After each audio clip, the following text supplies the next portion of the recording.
જ્યારે American dream એક ભયાનક દુઃસ્વપ્નમાં બદલાઈ જાય છે, ત્યારે પાછળ માત્ર રાખ અને ક્યારેય ન મટવાવાળા સવાલો રહી જાય છે. તે રાત્રે આકાશ એકદમ શાંત હતું. ટેક્સાસના આલ્ટોન શહેરની એ આલિશાન ગેટેડ સોસાયટી ટસ્કની વિલેજ હંમેશની જેમ નીરવ શાંતિની ચાદર ઓઢીને સૂતી હતી. રોઝવેલ્ટ એવન્યુના 3701 નંબરના એ સુંદર બંગલાની લાઇટો ચાલુ હતી, જે બહારથી કોઈ સ્વર્ગ જેવો લાગતો હતો. પંજાબના એક નાનકડા ગામ લાખપુરથી 30 વર્ષ પહેલા ખાલી હાથે અમેરિકા આવેલા પપ્પા સ્વીટારામે લોહી પાણી એક કરીને આ સામ્રાજ્ય ઊભું કર્યું હતું. બિઝનેસમાં સફળતા, સમાજમાં અઢળક માન અને બે જુવાન દીકરાઓ. કોઈ પણ ભારતીય પરિવાર માટે આનાથી મોટું સુખ શું હોઈ શકે? પણ કોઈને ખબર નહોતી કે આ સુંદર ઘરની અંદર જ એક જીવતો જાગતો રાક્ષસ શ્વાસ લઈ રહ્યો છે, જે થોડી જ ક્ષણોમાં પોતાના જ લોહીથી આખા ઘરને રંગી નાખવાનો હતો. એક એવો ભયાનક વળાંક આવવાનો હતો જે આખા અમેરિકામાં વસતા એનઆરઆઈ સમુદાયના કાળજા ધ્રુજાવી દેવાનો હતો. રાતના 9:13 થઈ હતી. 21 વર્ષનો મોટો દીકરો સચિન ચોપરા જ્યારે ઘરની બહારથી પાછો આવ્યો ત્યારે બધું સામાન્ય હતું. તે હસતો રમતો મુખ્ય દરવાજો ખોલીને અંદર દાખલ થયો. ઘરમાં અજીબ શાંતિ હતી. સચિને વિચાર્યું કે કદાચ બધા સૂઈ ગયા હશે. તે હળવા પગલે બીજા માળ તરફ જવા માટે સીડીઓ ચડવા લાગ્યો. હજુ તેણે અડધી સીડીઓ વટાવી જ હશે ત્યાં તેની નજર ઉપરના માળના લોબીના ભોંય તળિયા પર પડી. ત્યાં માનવ પગ સ્થિર નિર્જીવ હાલતમાં પડ્યા હતા. સચિનનું દિલ એક ધબકારો ચૂકી ગયું. તેનું લોહી થીજી ગયું. તે દોડીને ઉપર જવા ગયો. ત્યાં જ અંધારામાંથી તેનો 19 વર્ષનો નાનો ભાઈ ગૌરવ ચોપરા સામે આવ્યો. ગૌરવની આંખોમાં કોઈ ભાવ નહોતો. તે એકદમ પથ્થર જેવો લાગતો હતો. પણ સૌથી ભયાનક વાત એ હતી કે તેના જમણા હાથમાં એક કાળી 9mm ની સેમી ઓટોમેટિક પિસ્તોલ હતી. સચિન કંઈ સમજે એ પહેલા જ ગૌરવે પિસ્તોલ સીધી સચિનના કપાળ પર તાકી દીધી. સચિને ચીસ પાડી, "ગૌરવ, આ શું છે?" પણ ગૌરવની આંગળીઓ ટ્રિગર દબાવી દીધું. ધામ કરતો ભયાનક અવાજ આખા બંગલામાં ગુંજી ઉઠ્યો. ગોળી સચિનના કાનની બાજુમાંથી સનસનાટી કરતી નીકળી ગઈ અને પાછળની દિવાલમાં ઘૂસી ગઈ. સચિન ચમત્કારિક રીતે બચી ગયો, પણ ગૌરવ અટક્યો નહીં. તે સચિનની પાછળ પાગલની જેમ દોડ્યો. આખા ઘરમાં કાચ તૂટવાના, કિંમતી સામાન પડવાના અવાજો આવવા લાગ્યા. જીવ બચાવવા માટે સચિન દિવાલો સાથે અથડાતો, હાંફતો ફાંફતો ઘરનો પાછલો દરવાજો ખોલીને બહાર અંધારામાં ભાગ્યો. તેણે ધ્રુજતા હાથે ખિસ્સામાંથી ફોન કાઢ્યો અને 911 ડાયલ કર્યું. તેનો અવાજ ફાટી ગયો હતો. "Please help! મારા ભાઈ ગૌરવે ઘરના બધાને મારી નાખ્યા છે અને તે મારી પાછળ પડ્યો છે." પોલીસના વાહનો સાયરન વગાડતા સોસાયટી તરફ દોડ્યા.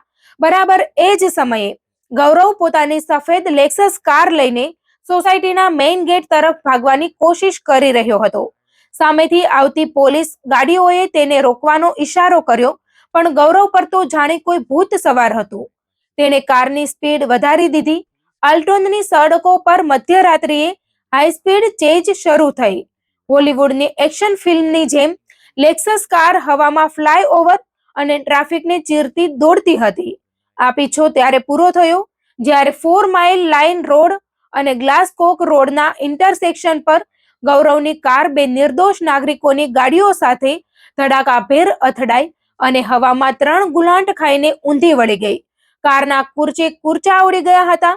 પોલીસે ગૌરવને લોહી લુહાણ હાલતમાં કારની બારીમાંથી બહાર ખેંચ્યો અને હાથકડી પહેરાવી દીધી. બીજી તરફ જ્યારે હથિયારબંધ પોલીસ અધિકારીઓ રોઝવેલ્ટ એવન્યુના એક કમનસીબ બંગલામાં દાખલ થયા, ત્યારે અંદરનું દ્રશ્ય જોઈને પથ્થર હૃદયના પોલીસવાળાની આંખોમાં પણ આંસુ આવી ગયા. આખું ઘર સ્મશાન જેવું શાંત હતું. બીજા માળના બેડરૂમમાં લોહીના ખાબોચિયા વચ્ચે બે લાશો પડી હતી. એક હતી ગૌરવની 46 વર્ષની માં કમલેશ રાની, જેણે આખી જિંદગી દીકરાઓના ભવિષ્ય માટે ન્યોછાવર કરી દીધી હતી, અને બીજી લાશ હતી તેની 73 વર્ષની નાની માં મિંદર કૌરની, જે પંજાબથી પૌત્રોને વહાલ કરવા અમેરિકા આવી હતી. બંનેના માથામાં બિલકુલ નજીકથી ગોળી મારવામાં આવી હતી. બાજુના રૂમમાં પિતા સ્વીટારામ લોહીથી લથપથ હાલતમાં પડ્યા હતા. તેમનો શ્વાસ હજુ ચાલતો હતો. તેમના માથામાંથી વહી રહેલું લોહી એ વાતની સાક્ષી પૂરતું હતું કે રાક્ષસ કેટલો ક્રૂર હતો. તેમને તાત્કાલિક હોસ્પિટલ ખસેડાયા, પણ બીજા દિવસે તેમણે પણ દમ તોડી દીધો. એક હસતો રમતો લક્ષાધિપતિ પરિવાર એક જ રાતમાં સાફ થઈ ગયો હતો.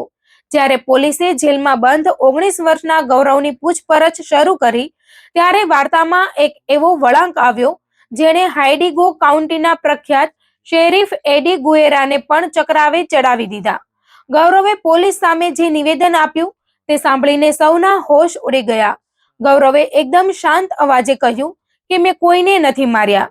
એ રાત્રે ઘરમાં કેટલાક નકાબપોશ લૂંટારુઓ ઘૂસી આવ્યા હતા. તેમણે જ મમ્મી, પપ્પા અને નાની પર ગોળીઓ ચલાવી. હું તો ડરીને મારી કાર લઈને ભાગી રહ્યો હતો. ગૌરવના ચહેરા પર પોતાના માતા પિતા અને નાની ગુમાવવાનો કોઈ અફસોસ કે દુઃખ નહોતું, બલકે તેના ચહેરા પર એક અજીબ બિહામણું સ્મિત હતું. તે એવી વાર્તાઓ ઘડી રહ્યો હતો જેનો કોઈ આધાર નહોતો.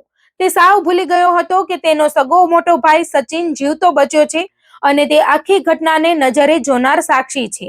ગૌરવની આ ઠંડા કલેજે જૂઠું બોલવાની આદત અને પાયાવિહોણી વાતોએ પોલીસને પણ વિચારતા કરી દીધા કે શું આ કોઈ માણસ છે કે કોઈ નરાધમ. તપાસ જેમ જેમ આગળ વધી તેમ ફોરેન્સિક ટીમને બંગલાની અંદરથી અને ગૌરવની અકસ્માતગ્રસ્ત લેક્સસ કારમાંથી જે પુરાવા મળ્યા તેણે ગૌરવના જુઠ્ઠાણાના લીરે લીરા ઉડાડી દીધા.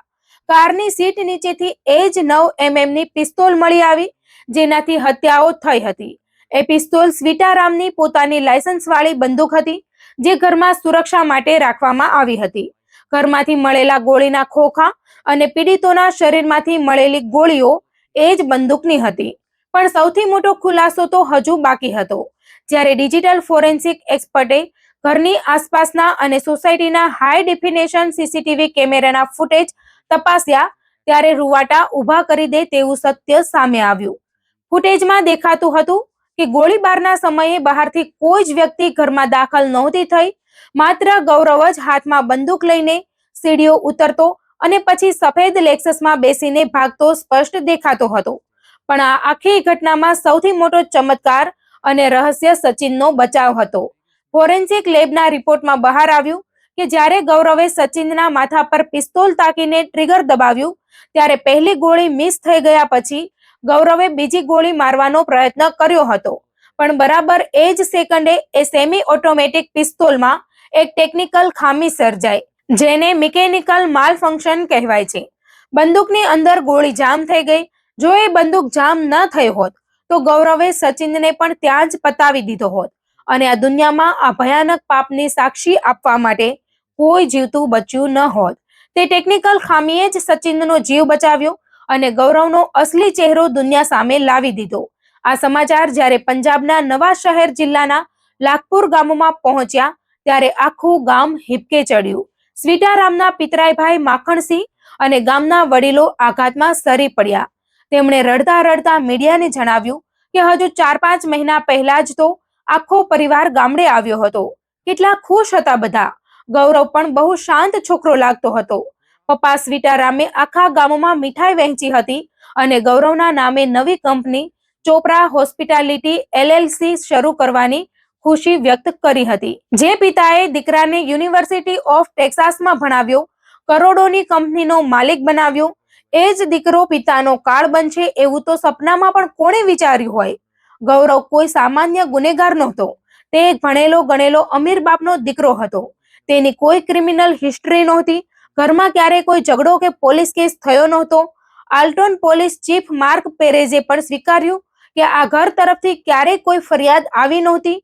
તો પછી એવું તો શું થયું કે 19 વર્ષના યુવાને પોતાની જ સગી જનેતા, પિતા અને વયોવૃદ્ધ નાનીને પતાવી દીધા. શેરીફ ગુએરાએ પ્રેસ કોન્ફરન્સમાં સ્પષ્ટ કર્યું કે ગૌરવ કોઈ નશામાં નહોતો. આ કોઈ ડ્રગ્સની હેરાફેરી કે નશાની લતનું પરિણામ નહોતું, પણ આ ઠંડા કલેજે પ્લાનિંગ સાથે કરવામાં આવેલું નૃશંસ કૃત્ય હતું. ક્રિમિનોલોજીના નિષ્ણાંતોના મતે આ એક ફેમિલી એનિલિયેશન એટલે કે પરિવારના નિકંદનનો અજીબ કેસ હતો, જ્યાં કોઈ વ્યક્તિ અચાનક માનસિક સંતુલન ગુમાવીને અથવા કોઈ અજ્ઞાત નફરત કે અહમના કારણે આખા પરિવારનો ખાત્મો બોલાવી દે છે.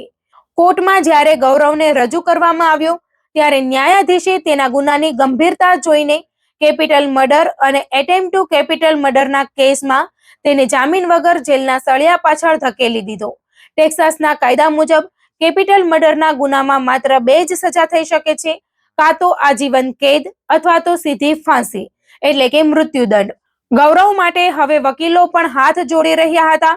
જે દીકરાને મહેલોમાં રાખ્યો હતો તે હવે જેલની અંધારી કોટડીમાં પોતાની કિસ્મત પર રડી રહ્યો હતો કે કદાચ હજુ પણ તેના ચહેરા પર એ જ પથ્થર જેવી શાંતિ હતી જે રાત્રે તેણે પોતાના પરિવારને ખતમ કરતી વખતે રાખી હતી.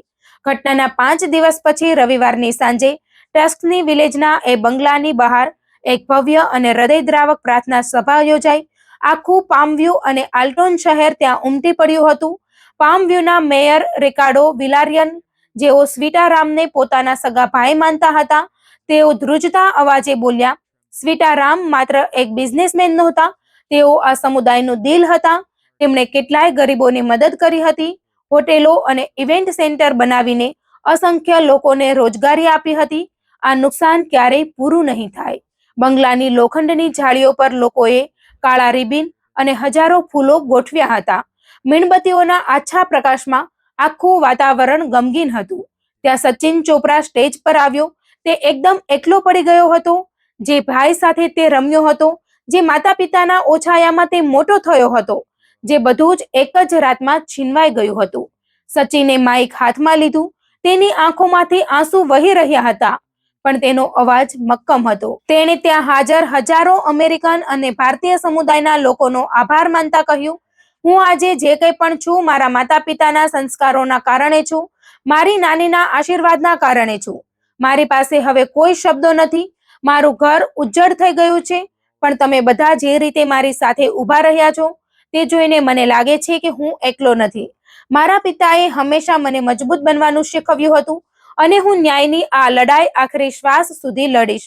વાર્તા અહીં પૂરી નથી થતી, પણ આ સ્ટોરી એક સનાતન સત્ય પાછળ છોડી જાય છે. અમેરિકાની ધરતી પર ગ્રીન કાર્ડ અને ડોલર કમાવાની દોડમાં આલિશાન ગેટેડ સોસાયટીઓના ઊંચા દરવાજા પાછળ આપણે આપણા જ બાળકોના મનમાં વ્યાપી ગયેલા અંધકારને ઓળખવામાં ક્યાંક થાપ ખાઈ જઈએ છીએ. સ્વીટારામ અને કમલેશ રાનીની ચિંતાની રાખ કદાચ ઠરી જશે, પણ આલ્ટોનના એ 3701 રોઝવેલ્ટ એવન્યુના ખાલી બંગલાની દિવાલોમાંથી આજે પણ એ કમનસીબ રાતની ચીસો ગુંજતી સંભળાય છે, જે દરેક મા બાપને એક જ સવાલ પૂછે છે કે તમે તમારા સંતાનોને બધું જ આપ્યું, પણ શું તેનું દિલ વાંચવાનું ચૂકી ગયા? જેલની કાળી કોટડીમાં બંધ ગૌરવ અને સ્મશાનમાં ખાખ થઈ ગયેલો તેનો પરિવાર આજે એક એવી લોહિયાળ ફિલ્મની સ્ક્રિપ્ટ બનીને રહી ગયો છે જેનો અંત અતિશય કરુણ અને ભયાનક હતો.